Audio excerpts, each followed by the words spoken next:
स्वागत है आपका पैडा पॉइंट में। दिस इज़ राहुल मेहरा और हिंदी पेडागोजी सीरीज़ का ये हमारा 5वां वीडियो है, जिसमें हम कवर करने वाले हैं क्वेश्चन नंबर 61 से क्वेश्चन नंबर 75।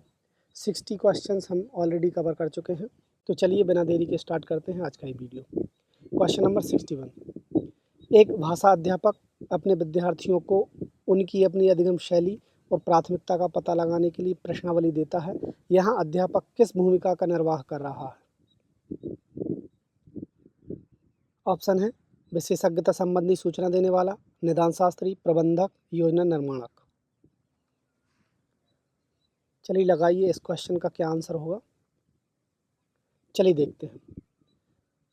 एक भाषा अध्यापक अपने विद्यार्थियों को उनकी अपनी अधिगम शैली और प्राथमिकता का पता लगाने के लिए प्रश्नावली देता है। तो टीचर क्या कर रहा है, एक क्वेश्चन पेपर बना रहा है या बहुत सारे क्वेश्चंस का एक सेट दे रहा है बच्चों को। वो क्यों दे रहा है? सेट के माध्यम से वो पता कर सके कि बच्चों की अधिगम शैली कैसी होंगी, लर्निंग स्टाइल्स कैसी होंगी, बच्चे कैसे जल्दी सीखेंगे, इसका पता लगाने के वो क्वेश्चन पेपर बनाता है। यहाँ अध्यापक किस भूमिका का निर्वाह कर रहा है या क्या रोल प्ले कर रहा है एक टीचर? तो देखते हैं, विशेषज्ञता संबंधी सूचना देने वाला। देखो, सूचना नहीं दे रहा है, वो सूचना कलेक्ट कर रहा है, जानकारी कलेक्ट कर रहा है, तो ये तो नहीं होगा। ये देखते हैं, निदान शास्त्री। निदान शास्त्री हो सकता है क्योंकि टीचर क्वेश्चन पेपर सेट करने के बाद जो लर्निंग स्टाइल हैं बच्चों की वो पता करेगा, तो ये भी पता करेगा कि यार बहुत सारी समस्याएं होंगी तो समस्याओं को कैसे एड्रेस करना है, कैसे उसको सॉल्व करना है, तो उसके लिए निदान करेगा। तो निदान शास्त्री की भूमिका निर्वहन तो कर रहा है।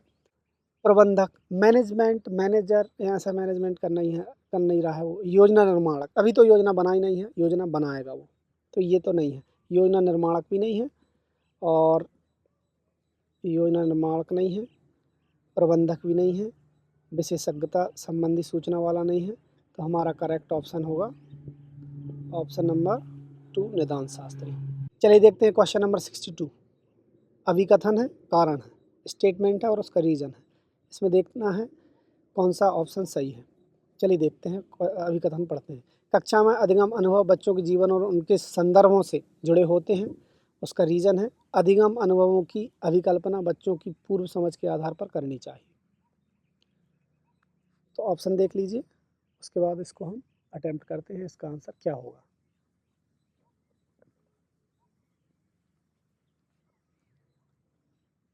चलिए देखते हैं।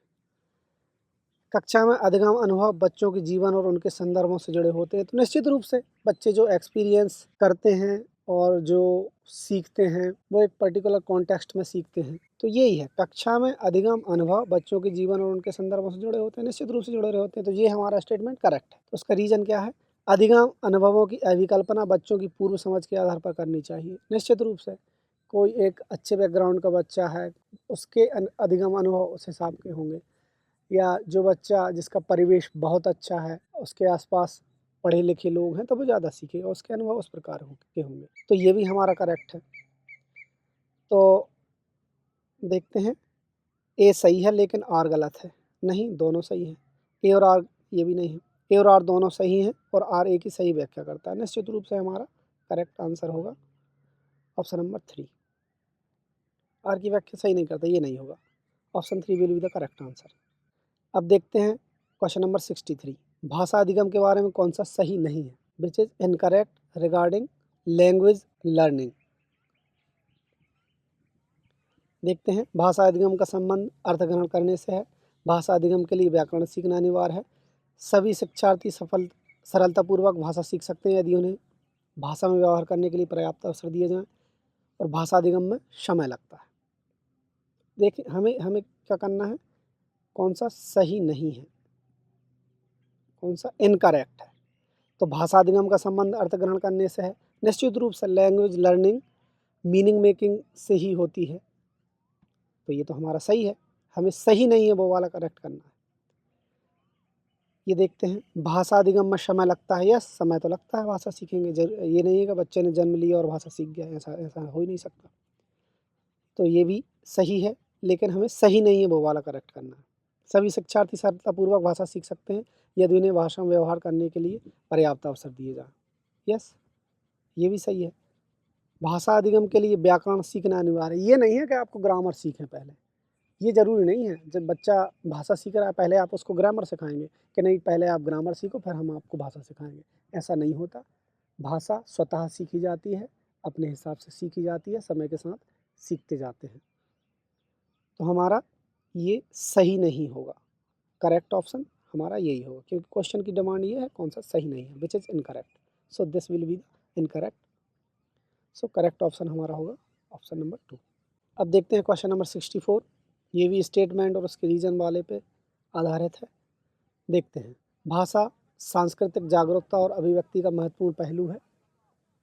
यह वह प्रमुख दक्षता है जिसका विकास बच्चों में होना आवश्यक है। ये एक स्टेटमेंट है, उसका रीजन ये दिया है। सांस्कृतिक जागरूकता और अभिव्यक्ति की दक्षताएं बच्चों को अस्मिता का भाव प्रदान करती हैं, साथ ही साथ संबद्धता, दूसरों की संस्कृति और अस्मिता की सराहना का भाव भी पैदा करती हैं। ऑप्शन भी वही है जो जनरली हम देखते हैं स्टेटमेंट और उसके रीजन पे बेस्ड ऑप्शंस रहते हैं। तो हमें देखना है स्टेटमेंट सही है या नहीं है, उसका रीजन सही है या नहीं। फिर उसके बाद हम देखेंगे कि स्टेटमेंट की सही व्याख्या रीजन करता है कि नहीं करता। चलिए देखते हैं। भाषा सांस्कृतिक जागरूकता और अभिव्यक्ति का महत्वपूर्ण पहलू है। यस, भाषा क्या है, हमारे कल्चर के बारे में हमें जानकारी देता है, तो भाषा सांस्कृतिक जागरूकता का कारण जागरूकता का पहलू है। और अभिव्यक्ति, तो अगर एक व्यक्ति भाषा जानता है तो वो अपने आप को एक्सप्रेस कर पाएगा, अपनी अभिव्यक्ति कर पाएगा, अपने आप को बता पाएगा, दिखा पाएगा, अपने भाव प्रकट कर पाएगा, तो ये तो सही है। यह वह प्रमुख दक्षता है जिसका विकास बच्चों में होना आवश्यक है। यस, ज़रूरी है, हम टीचर हैं, हम चाहते हैं कि बच्चे भाषा सीखें, तो ये तो करेक्ट है। Statement is totally correct. अब रीजन देखते हैं।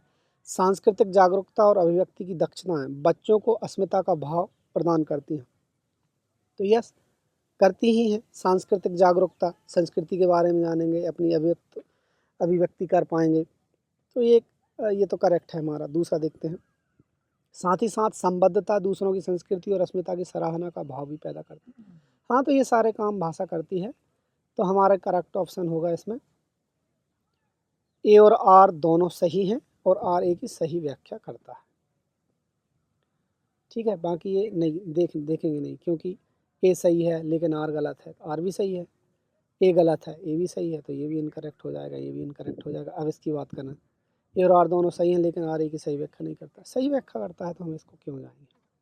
So correct option will be option number 3। अब देखते हैं क्वेश्चन नंबर 65। ये भी अभिकथन और उसके कारण पर आधारित क्वेश्चन है। देखते हैं, किसी एक विद्यार्थी का पोर्टफोलियो उस विद्यार्थी कार्यों का उद्देश्यपूर्ण संग्रह होता है। कारण है, पोर्टफोलियो विद्यार्थियों को उनके अपने प्रबल पक्ष और कमजोर पक्ष का मूल्यांकन करने के लिए प्रोत्साहित करता है। So before going to option, I am going to tell you what is a portfolio. देखिए, पोर्टफोलियो एक ऐसा रिकॉर्ड है जिसमें हम बच्चे के ऑब्जर्वेशंस को हम संग्रहित करते हैं। बच्चे की लर्निंग स्टाइल क्या है, बच्चा कैसे सीखता है, उसको हम संग्रह करते हैं। बच्चे के प्रबल पक्ष, जो मजबूत पक्ष हैं, और जो कमज़ोर पक्ष हैं, उसका भी रिकॉर्ड रखते हैं हम। तो बहुत सारी जो नेसेसरी जानकारी है वो हम पोर्टफोलियो रिकॉर्ड में रखते हैं। ये है एक पोर्टफोलियो। तो देखते हैं इसी के कॉन्टेक्स्ट में ये क्वेश्चन क्या कह रहा है। किसी एक विद्यार्थी का पोर्टफोलियो उस विद्यार्थी कार्यों का उद्देश्यपूर्ण संग्रह है।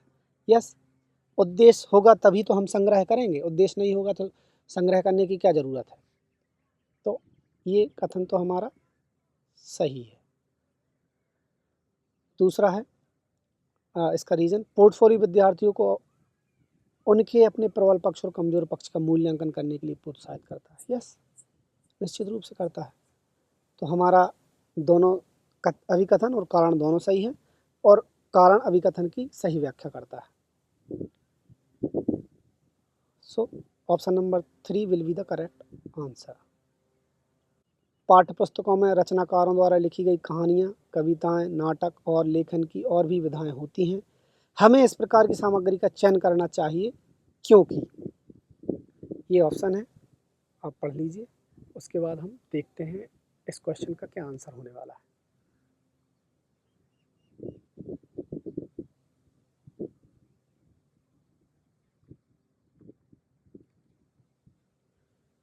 चलिए देखते हैं, पहले क्वेश्चन को समझते हैं।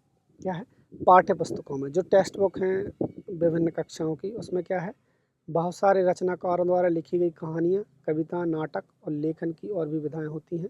हमें इस प्रकार की सामग्री का चयन करना चाहिए। क्योंकि तो क्या कह रहा है ये, हमें इस प्रकार की सामग्री का चयन करना चाहिए और क्यों करना चाहिए, रीज़न क्या है, क्यों करते हैं। सुविख्यात रचनाकारों द्वारा लिखी जाती है।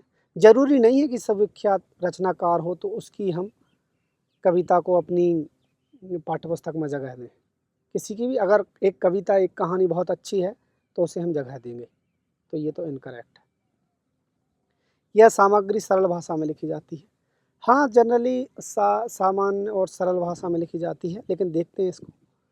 ये सामग्री प्रामाणिक होती है और स्वाभाविक भाषा में होती है। यस, ये भी हमारा सही लग रहा है और ये भी सही लग रहा है। अब देखते हैं फोर्थ को। पाठ्य पुस्तकों में शामिल किए जाने के उद्देश्य से लिखी जाती है। नहीं नहीं, ये तो टोटली इनकरेक्ट है। कोई राइटर अपनी राइटिंग लिख रहा है तो वो अपने मन में ये नहीं बनाता, विचार नहीं करता कि ये कविता, ये कहानी पाठ्य पुस्तकों में आएगी, तो ऐसे नहीं लिखी जाती। अब बहुत सारे लेखक अपने आनंद के लिए भी कविता कहानी लिखते हैं, तो ये तो नहीं होगा। अब इसमें हमें बेस्ट कौन सा लग रहा है, सरल भाषा। ज़रूरी नहीं सरल भाषा में होती है, लेकिन हमें ये देखना है प्रामाणिक भी होती है और स्वाभाविक भाषा में होती है। ये तो ये वाली बात इसमें ये कवर हो गई और ये एक्स्ट्रा बात हमें ये मिल गई, तो हमारा ये भी इनकरेक्ट हो जाएगा और करेक्ट ऑप्शन होगा हमारा ऑप्शन नंबर 3। चलिए देखते हैं नेक्स्ट क्वेश्चन। क्वेश्चन नंबर 67, निम्नलिखित में से कौन सा पठन का उपकौशल नहीं है। अब हमें ध्यान रखना, उपकौशल नहीं है तो 3 उपकौशल होंगे, एक नहीं होगा। देखेंगे, किसी विशिष्ट आवश्यकता जानकारी को प्राप्त करने के लिए बारीकी से पठन। हाँ, एक टेक्स्ट दिया है, एक अनुच्छेद दिया है, उसको हम पढ़ेंगे तो विशिष्ट जानकारी भी हम ढूंढते हैं, बारीकी से भी पढ़ते हैं। ये तो उपकौशल है, हमें देखना है कौन सा उपकौशल नहीं है। प्रत्येक शब्द की वर्तनी जानना, तो ये ज़रूरी नहीं है कि आप एक एक शब्द की वर्तनी देखें, एक एक शब्द की स्पेलिंग देखें, एक एक वर्ड्स की स्पेलिंग देखें, ये तो नहीं है, ये कौशल नहीं है। तो हमारा करेक्ट ऑप्शन ऑप्शन नंबर 2 होना चाहिए, लेकिन और भी देख लेते हैं हम। शब्दावली को पहचानना, मुख्य बिंदुओं का चयन करना, तो शब्दावली को पहचानते हैं, मुख्य बिंदु क्या हैं एक टेक्स्ट में, ये भी हमारा उपकौशल रहेगा। अर्थ निकालना और अपरिचित कोशवाचक शब्दों का प्रयोग करना, तो मीनिंग मेकिंग तो होता ही है, अगर आप पढ़ रहे हैं किसी टेक्स्ट को तो अर्थ ग्रहण करना है। कौन सा उपकौशल नहीं है, तो ये नहीं है उपकौशल, प्रत्येक शब्द की वर्तनी जानना। स्पेलिंग चेक करने बैठे हो क्या आप लोग, ये नहीं होगा। क्वेश्चन नंबर 68 देखते हैं। भाषा विकास का संज्ञानात्मक सिद्धांत समर्थित करता है कि भाषा, ये ऑप्शन है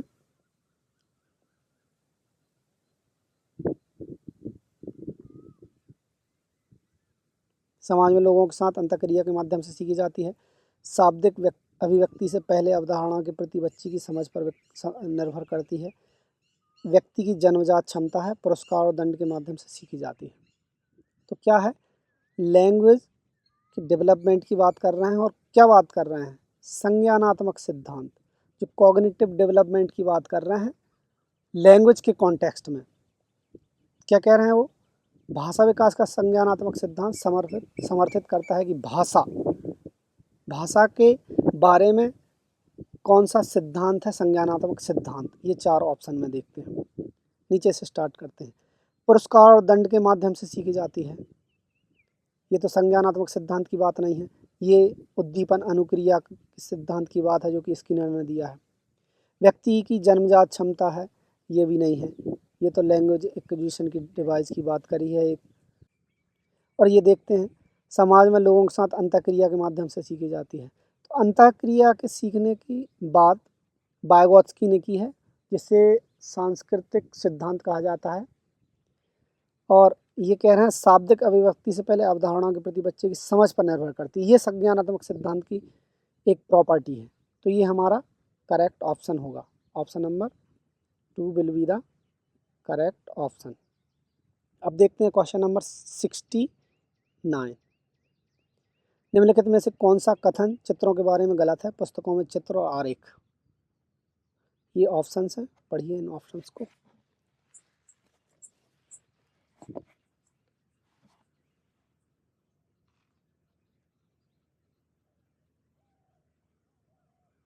चलिए देखते हैं, समझते हैं ये क्वेश्चन क्या कह रहा है और इसका आंसर क्या होना चाहिए। निम्नलिखित में से कौन सा कथन चित्रों के बारे में गलत है? पुस्तकों में चित्र और आरेख। अब देखिए एक थोड़ा सा मैं पहले से एक एक्सप्लेन करना चाह रहा हूँ कि एक टेक्स्ट बुक होगी, टेक्स्ट बुक में बहुत सारे चित्र होंगे, बहुत सारी पिक्चर्स होंगी, बहुत सारे डायग्राम होंगे, बहुत सारी चीज़ें होंगी, बार ग्राफ होंगे, बहुत सारी चीज़ें होंगी। वो इसलिए दी जाती हैं कि बच्चा चित्रों के माध्यम से एक कॉन्सेप्ट सीख सके, एक अवधारणा सीख सके। बच्चा चित्रों के माध्यम से एक विषय वस्तु को अच्छे से कनेक्ट कर पाए। इसलिए हम चित्र और बार ग्राफ, डायग्राम, ये सारी चीज़ें एक पाठ्य पुस्तक में डालते हैं। तो इसके बारे में कह रहे हैं कौन सा गलत है, इनकरेक्ट है। करेक्ट वाला देख लेते हैं हम, उनको हटा देंगे, इनकरेक्ट वाला बचेगा। बच्चों को इस तरह के चित्र बनाने के लिए अवसर मिलते हैं। हाँ, मिलते जनरली नहीं, ये तो नहीं है, इसलिए हम नहीं डालते। ये तो पहले ही हमारा ये गलत है। सही देखते हैं ये सही है कि नहीं, सारों ये जितने भी ऑप्शंस हैं उनको हम चेक करते हैं एक बार। अपरिचित और याद रखने योग्य प्रसंगों में भाषा प्रस्तुत करने में मदद करते हैं। यस, भाषा प्रस्तुत करने में तो मदद करेंगे ही, इसीलिए तो हम डाल रहे हैं। विषय वस्तु को उभारते हैं। यस, कंटेंट को और क्लियर करते हैं। ये बच्चों की रुचि बना रखते हैं। यस, चित्र रहेंगे तो बच्चे चित्र देखेंगे, चित्रों से सीखेंगे, चित्रों पे बात करेंगे। तो ये तीनों तो सही है। कौन सा गलत है? तो हमारा करेक्ट ऑप्शन होगा ऑप्शन नंबर 1, क्योंकि क्वेश्चन की मांग है कि कौन सा गलत है, तो ये गलत है। चित्र, बच्चों को इस तरह के चित्र बनाने के लिए अवसर मिलते हैं, तो चित्र बनाने के लिए ये सब नहीं करते। क्वेश्चन नंबर 70, बहुत छोटी आयु वाले विद्यार्थियों या शिक्षार्थियों के बारे में कौन सा कथन सही है? बहुत छोटी आयु वाले हैं, क्लास 1 के मान लीजिए आप, क्लास 2 के मान लीजिए आप, बाल वाटिका के मान लीजिए, KG 1 KG 2 के बच्चे हैं, उनके संदर्भ में कौन सा सही है? देखते हैं ऑप्शन। चलिए देखते हैं। बहुत छोटी आयु वाले शिक्षार्थी आंशिक रूप से अमूर्त अवधारणा को समझ पाते हैं। देखिए, छोटे बच्चे हैं, वो अमूर्त अवधारणा को नहीं समझेंगे। अमूर्त अवधारणा जैसे कोई मैथमेटिकल एक फार्मूला है, वो एक अमूर्त अवधारणा है। कोई ऐसी चीज़ है जो जिसका कॉन्क्रीट रूप से हम उसको बच्चे को दिखा नहीं सकते, जिसका एक अच्छे से डेमो नहीं दिखा सकते, जिसको हम हैंड्स ऑन नहीं करा सकते, वो चीज़ें हमारी अमूर्त अवधारणाएँ होंगी। क्या कह रहे हैं, कौन सा कथन सही है? तो ये तो नहीं है सही, ये तो सही नहीं है। बहुत छोटी आयु वाले शिक्षार्थी अमूर्त अवधारणाओं द्वारा प्रेरित होते नहीं, वो मूर्त अवधारणाओं द्वारा प्रेरित होंगे। जैसे बॉल है, क्रिकेट बॉल है, क्रिकेट बैट है, सीड्स हैं, बहुत इन सब चीज़ों से बच्चे प्रेरित हो जाएंगे, लेकिन अमूर्त अवधारणाओं से नहीं होंगे। बहुत छोटी आयु वाले शिक्षार्थी अमूर्त अवधारणाओं को समझ लेते हैं, नहीं समझ पाएंगे। फॉर्मूला, मैथमेटिकल फार्मूला कैसे समझ पाएंगे? अब देखते हैं, बहुत छोटी आयु वाले शिक्षार्थियों के लिए अमूर्त अवधारणाओं को समझना कठिन होता है। Yes, this will be the correct option. ये हमारा करेक्ट ऑप्शन होगा। अब देखते हैं क्वेश्चन नंबर 71।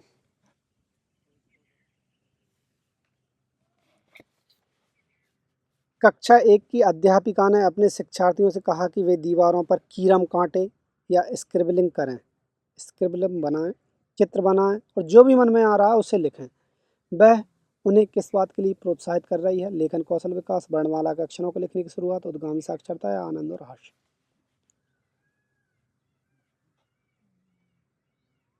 तो before starting this question I am going to tell you about what is emergent literacy. Emergent literacy या उद्गामी साक्षरता एक कॉन्सेप्ट है, एक अवधारणा है। वो क्या है?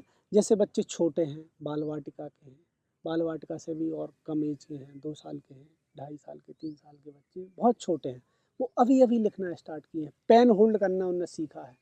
तो वो पेन होल्ड करके कहीं भी पेन चलाने लगते हैं, पेंसिल चलाने लगते हैं, चाहे दीवार हो, चाहे फर्श हो, चाहे बुक हो, कहीं भी पेन पेंसिल ये सब चलाते हैं। उसे हम इमरजेंट लिटरेसी या उद्गामी साक्षरता कहते हैं। तो क्वेश्चन की मांग भी क्या है? कक्षा 1 की अध्यापिका ने अपने शिक्षार्थियों से कहा कि वे दीवारों पर कीरम कांटे या स्क्रिबल बनाएं, चित्र बनाएं और जो भी मन में आ रहा है उसे लिखें। वह उन्हें किस बात के लिए प्रोत्साहित कर रही है? यस, इमरजेंट लिटरेसी को प्रोत्साहित कर रही है वो। Correct option will be option number 3, उद्गामी साक्षरता या इमरजेंट लिटरेसी। इसका तो ऑप्शन 4 ऑप्शन नहीं है। अब देखते हैं क्वेश्चन नंबर 73। इस बात का आकलन करने के लिए कि विद्यार्थी किसी दुकान से कुछ खरीदने के लिए व्यवहारिक भाषा का प्रयोग कर सकते हैं या नहीं, इसके लिए विद्यार्थी को क्या करना उचित होगा। देखते हैं इस क्वेश्चन का आंसर। दुकानदार और ग्राहक के बीच घटित कोई लघु कथा पढ़ने के लिए दी जाए। दुकानदार और ग्राहक के बीच हो रहा दृश्य चित्रित करने के लिए किया जाए। दुकानदार और ग्राहक के बीच होने वाले लघु संवाद को लिखने के लिए कहा जाए। खाद्य पदार्थ संबंधी प्राथमिकता लिखने के लिए कहा जाए। तो देखिए क्या है, क्वेश्चन को समझते पहले। इस बात का आकलन करने के लिए विद्यार्थी किसी दुकान से कुछ खरीदने के लिए व्यवहारिक भाषा का प्रयोग कर सकते हैं या नहीं।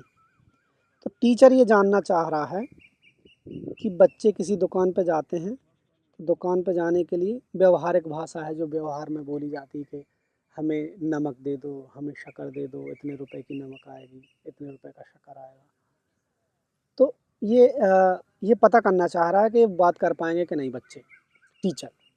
इसके लिए विद्यार्थी को क्या करना उचित हो गया। तो एक टीचर को बच्चों से क्या कराना चाहिए, देखते हैं। दुकानदार और ग्राहक के बीच घटित कोई लघु कथा पढ़ने के लिए दी जाए। यस, हो सकता है ये हो सकता है, लेकिन हम और भी ऑप्शंस देखेंगे। दुकानदार और ग्राहक के बीच हो रहा दृश्य चित्रित करने के लिए कहा जाए।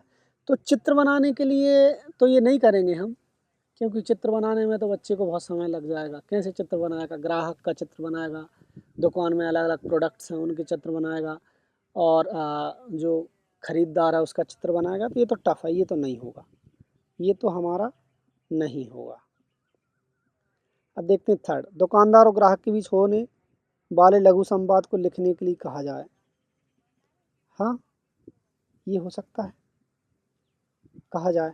यस यस, हो सकता है, लेकिन देखेंगे नेक्स्ट। खाद्य पदार्थ संबंधी प्राथमिकताएं लिखने के लिए कहा जाए। इससे क्या होगा? प्राथमिकताएं लिखने से तो कुछ भी नहीं होगा, ज़्यादा इम्पैक्ट नहीं डालेगा। तो ये भी हमारा इनकरेक्ट होगा।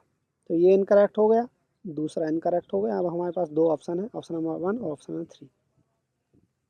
अब थोड़ा सा आप दिमाग लगाइए। अब यहाँ दिमाग लगाने वाली बात है, क्या है? दुकानदार और ग्राहक के बीच घटित कोई लघु कथा पढ़ने के लिए, इसमें क्या है? सिर्फ पढ़ रहा है, सिर्फ पढ़ने की बात है। इसमें क्या बात कर रहे हैं? दुकानदार और ग्राहक के बीच होने वाले लघु संवाद को लिखने की। जब लिखेगा बच्चा तो अपना ब्रेन भी इस्तेमाल करेगा, बहुत सारी चीज़ें इंक्लूड करेगा, उसको कैलकुलेशन भी करना पड़ेगा। तो ये ऑप्शन ज़्यादा करेक्ट लग रहा है। तो हमारे हिसाब से option number 3 will be the correct option.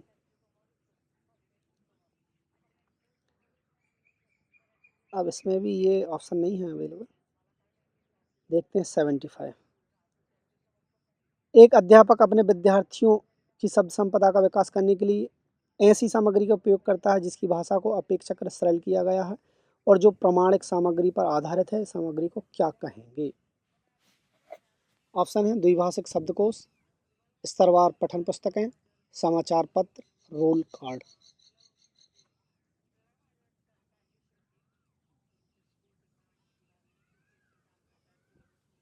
देखते हैं क्या है। एक अध्यापक है अपने विद्यार्थियों की शब्द संपदा का विकास करने के लिए ऐसी सामग्री का प्रयोग करता है जिसकी भाषा को अपेक्षाकृत सरल किया गया। तो भाषा को क्या किया गया है? सरल किया गया, सरलीकृत भाषा। और क्या है? जो प्रमाणिक सामग्री पर आधारित है। क्या है? प्रमाणिक सामग्री पर आधारित। इस सामग्री को क्या कहेंगे? द्विभाषिक शब्दकोश तो नहीं कहेंगे। क्यों नहीं कहेंगे? द्विभाषिक शब्दकोश तो हमारी डिक्शनरी हो जाएगी। डिक्शनरी में तो हम अपेक्षाकृत सरल भाषा करते नहीं हैं, ये तो नहीं होगा। समाचार पत्र भी नहीं होगा, क्योंकि इसमें भी भाषा को सरल नहीं किया जाता। जो है भाषा और उसको बहुत अलंकारिक तरीके से भी प्रयोग किया जाता है, तो ये तो नहीं होगा।